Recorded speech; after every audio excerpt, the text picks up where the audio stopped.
नमस्कार, मैं विवेक कुमार मीणा एक बार फिर आपका वीएन के में स्वागत करता हूं। और आज हम रासायनिक अभिक्रियाओं की जो अगला टॉपिक है हमारा द्विविस्थापन और विस्थापन जो अभिक्रियाएं हैं उनके बारे में हम पढ़ेंगे।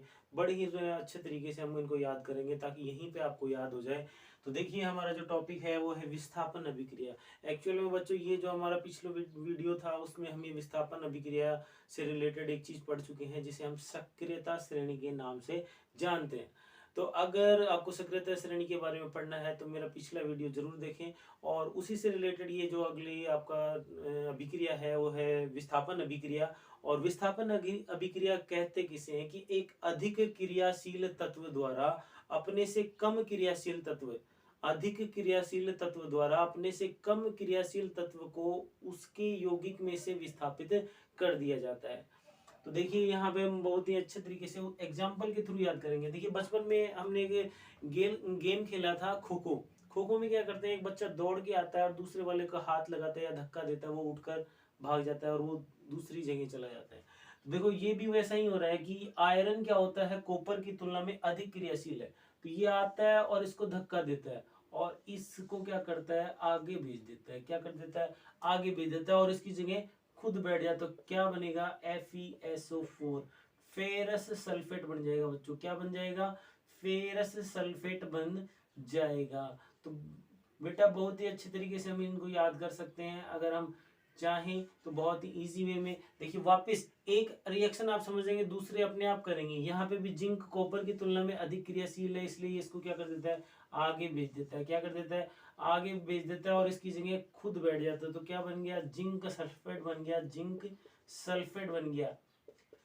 इसी प्रकार से एक और एग्जांपल है लेड कॉपर की तुलना में। अगर आपको सक्रियता श्रेणी का क्रम याद है तो बड़ी आसानी से आप बता सकते हैं कि कॉपर की तुलना में जो लेड है वो अधिक क्रियाशील तत्व है, इसलिए लेड क्या करता है, अपने से कम क्रियाशील तत्व को उसके यौगिक में से विस्थापित कर देता है, आगे भेज देता है और उसकी जगह खुद बैठ जाता है। तो क्या बन जाएगा, PbCl2 PbCl। तो ये भी क्या हो गया, एक्वेटिक हो गया और ये क्या हो गया, सॉलिड हो गया। तो बहुत ही अच्छी तरीके से आपको समझ में आया होगा।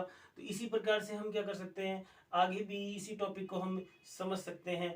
जैसे ये तो है विस्थापन अभिक्रिया। विस्थापन अभिक्रिया मतलब अपने से कम क्रियाशील तत्वों का विस्थापन। द्विविस्थापन जिसमें दो का विस्थापन एक साथ होता है, अर्थात वह अभिक्रिया जिसमें अभिकारकों के मध्य आयनों का आदान प्रदान होता है। ये अभिकारक है, जो क्रिया करते हैं उन्हें हम क्या कहते हैं, अभिकारक।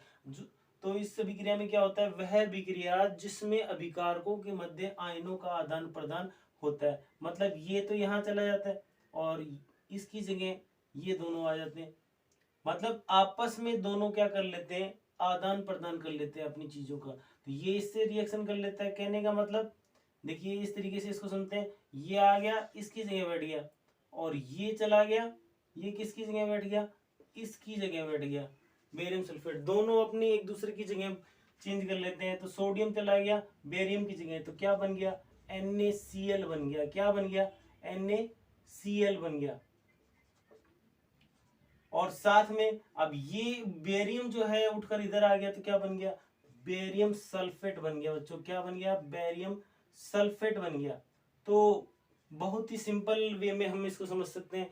नेक्स्ट इसी को हम आगे लेकर चल सकते हैं। देखिए इसको क्या करते हैं, ये भी इसी तरीके से आपस में एक दूसरे को क्या करते हैं, अभिकारकों का आदान प्रदान करते हैं। कहने का मतलब ये इसकी जगह आ जाता है, ये इसकी जगह आ जाता है। तो क्या बनेगा, देखो ये यहाँ गया तो क्या बना, KCl प्लस ये इसकी जगह चला गया तो क्या बन गया, बेरियम सल्फेट।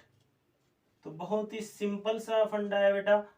अगर आप एक दो बार इनकी प्रैक्टिस करेंगे आसानी से समझ जाएंगे। अभिकारकों का आदान प्रदान होता है उसे द्विविस्थापन कहते हैं। और एक अधिक क्रियाशील तत्व द्वारा अपने से कम क्रियाशील तत्व को उसकी यौगिक से विस्थापित कर दिया जाता है, तो उसे विस्थापन अभिक्रिया कहते हैं। आशा करता हूं कि आपको ये समझ में आया होगा। अगर इससे रिलेटेड कोई भी चीज पूछनी हो तो कमेंट करें, लाइक करें, शेयर करें। धन्यवाद।